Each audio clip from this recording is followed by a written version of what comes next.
কলিৰ ৰাধা ৰাধা এতিয়াও ৰৈ আছে দ্বাপৰ যুগৰ কলিয়াৰ বাবে। আচলতে যে আছেনে বাৰু সঁচাই তাইৰ কৃষ্ণ গোসাঁই?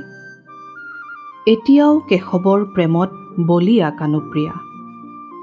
দ্বাপৰত মাধৱৰ কোলাত সমাধি লোৱা সেই আধৰুৱা প্ৰেমৰ গাথা যেন এতিয়াও কলিৰ বায়ুমণ্ডলত বিচৰণ কৰি ফুৰিছে। আজিও ৰহস্য, পূৰ্ণৱতাৰ শ্ৰীকৃষ্ণ ৰাধা বিনে আধৰুৱা নে ৰাধাৰাণী কৃষ্ণ বিনে? ৰাধেশ্যামৰ ৰমন্যাস যুগ যুগ বাগৰিও যেন অসম্পন্ন। পুনৰ জনমত আকৌ তাই সেই আধৰুৱা প্ৰেমৰ সন্ধানত। এদিন হঠাৎ নুপুৰৰ জংকাৰত উদ্ধৱৰ ভগ্ন মুৰলীয়ে যেন আকৌ প্ৰাণ পাই উঠিলে।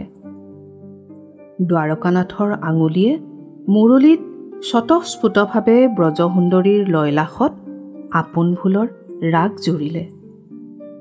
আত্মাই হয়তো চিনিছে, কিন্তু কায়াৰ মায়াই যেন একো বুজিব পৰা নাই আচলতে যে কি হৈছে।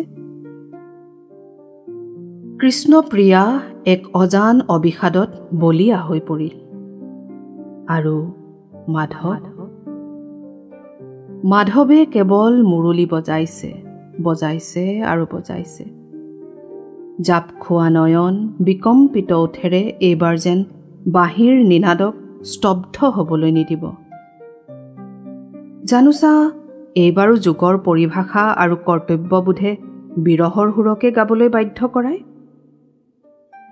ব্ৰজসুন্দৰীও আত্মবিভোৰ। আনন্দলোটক লক্ষ লক্ষ শব্দৰ বানে মনত থৌকি বাথৌ কৰিছে।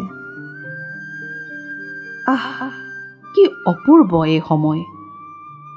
ইন্দুমতীৰ তমোঘ্নত শাৰদীয় নাচোনৰ তালত যেন আৰু বাৰ ব্ৰহ্মানন্দ। ৰাধাই দেদাউৰি জুৰিছে, বাৰংবাৰ গোহাৰিছে কানাইক। শ্যাম, তুমি বিনে মই শূন্য, মই বিনে তুমি শূন্য। অৰ্ধ নৰনাৰীৰ অপূৰ্ণ প্ৰেমক এইবাৰ সম্পূৰ্ণ হ'বলৈ দিয়া। জনমে জনমে মায়াৰ আঁৰত বিচৰণ কৰি মই যে ভাগৰি পৰিছোঁ।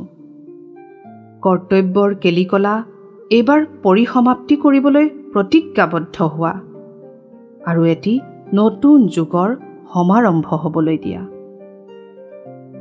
পূৰ্ণমাসীয়ে ফেহুজালিৰ উদ্দেশ পাই ধীৰে ধীৰে আৰ হ'বলৈ গতি ল'লে। কানাইৰ অবিশ্ৰান্ত বংশীৰ সুৰতো ৰুধিৰ ববলৈ ধৰিলে। নুপুৰৰ তালত সুসংহিকৃত কৰোঁতে অগা দেৱা লাগিল। প্ৰশ্ন কৰিলে ৰাধিকাই কেশৱক আকৌ এবাৰ, কিয় কিয় যুগ যুগান্তৰ ধৰি বিচ্ছেদ কেৱল ৰাধিকাৰ বাবেই? পিছে এইবাৰো উদাৰ কানাই শব্দৰহিত। কলিৰ নৰলোকত ৰাধেশ্যামৰ ইয়া আছিল বিৰহ ৰাগৰ পুনৰাবৃত্তি। অনুভৱ।